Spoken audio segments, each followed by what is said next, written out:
ना हमारे पास काम करे। सच्ची बात तो इससे बड़ा गिलास 90 रुपया के, छोटा 70 का है। इस्तेमाल कर हम लोग साथ जो है अल्लाह है। अल्लाह ने अपना जायका इसमें रखा हुआ, हम लोग कुछ नहीं बोलते। सिर्फ एक गन्ना, एक नींबू है। नींबू के साथ पेपर भी डालते हैं। बाद लोग कहते हैं कि काला नमक डाल, वो भी डाल लेते हैं। तो ये अल्लाह का मेहरबानी है।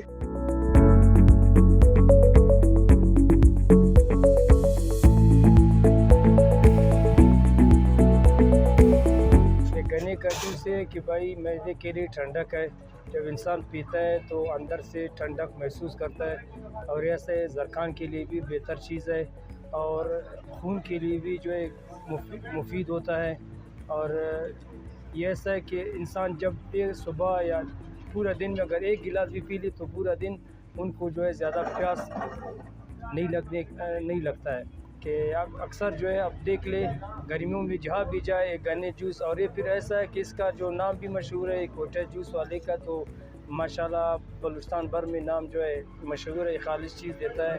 ये सिर्फ गन्ना और लेमू इस्तेमाल करता है। मैं ख़ुद इसका जो है पीने का बड़ा शौकीन हूँ।